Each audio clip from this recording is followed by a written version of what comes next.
I think the most important thing for businesses in terms of national competitiveness is actually to think more locally. And what I mean by that is I think companies and parts of companies are going to have to focus on their local community first and foremost. And I put it in a couple of different buckets. One big bucket is education.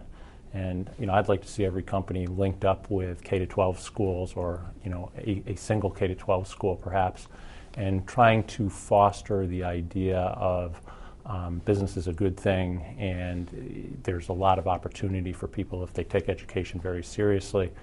We've done a little bit of work with this in our own community, and A, it leads to more engaged employees, which is a good thing, but B, the growth in the understanding from the students about business and what it can provide them in the future is really, really powerful.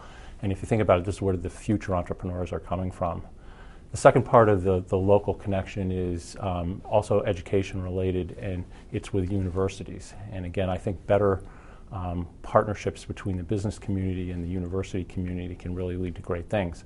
I don't think there's any secret that, if you look at Silicon Valley, for example, that something like 50% of the startups were founded by people from either UC Berkeley or Stanford.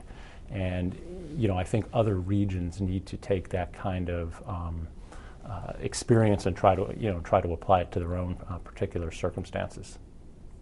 Well, I think it's worth remembering that America didn't become the leading economic power in the world by accident. It didn't happen overnight. It really was the work of entrepreneurs doing innovative things and building companies and entire industries. So I think really redoubling our commitment to our nation's entrepreneurs and building an entrepreneurial culture that's around innovation, but particularly around attacking new industries, new segments, is I think the best way to ensure that we're competitive in the future. First of all, I believe the big problem with U.S. competitiveness is not business. Business has been performing extraordinarily well. It's outdated, outmoded, deficient government, flawed government policies. But there's two things that business could definitely do better.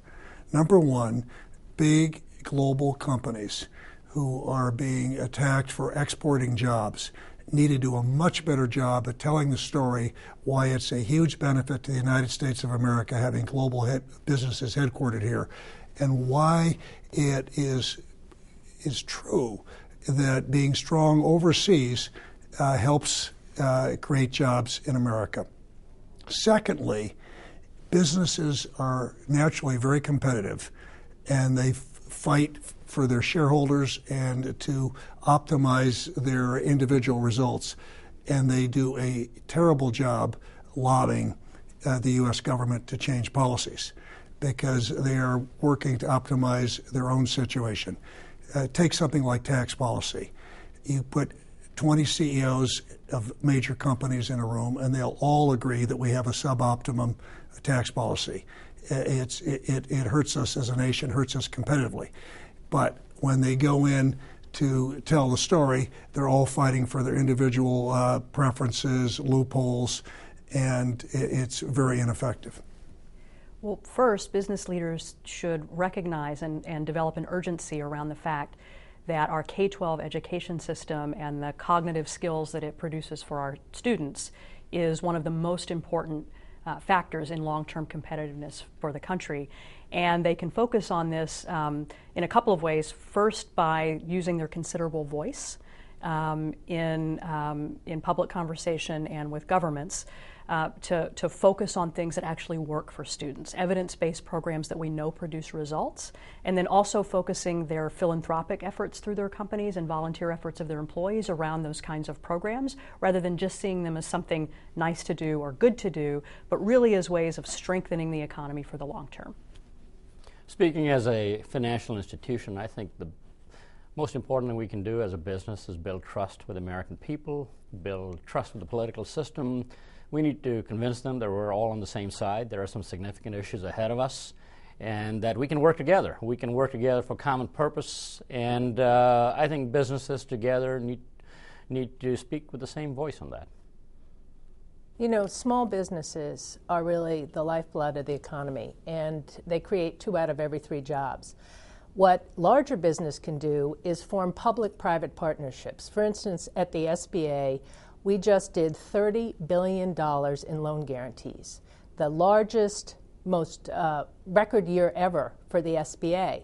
And we did that in partnership with banks all over the country, the largest banks and community banks. That kind of public-private partnership gives taxpayers a really good bang for their buck and puts capital into the hands of small business so they can do what they do best, which is grow and create jobs. Increasingly, we're competing with people from all over the world who are well educated very often and who have very high skills as well. So the most important thing that American businesses can do today to increase America's competitiveness is to invest in training their own people, to invest in job training, and to continuously encourage their workforce to engage in continuous self-learning as well. Business leadership in addressing the primary threat to American competitiveness going forward, which is our underinvestment in public goods, in education, transportation, energy, telecom, is critical.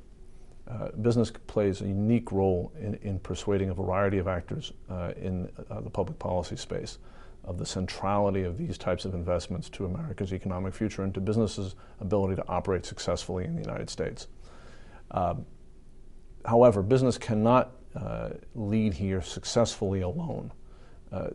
There's an important kind of information sharing aspect to cooperation with other elements of society, and there's also just a reality about politics that you need coalitional strength to win. The American labor movement is convinced that the type of analysis that we've seen from Michael Porter and Jan Rivkin, for example, here at Harvard Business School, looking at some of these shortages of public goods and looking at long-term competitiveness is absolutely correct. And we are very interested in partnering with business to try to address this very serious threat to our nation's economic future.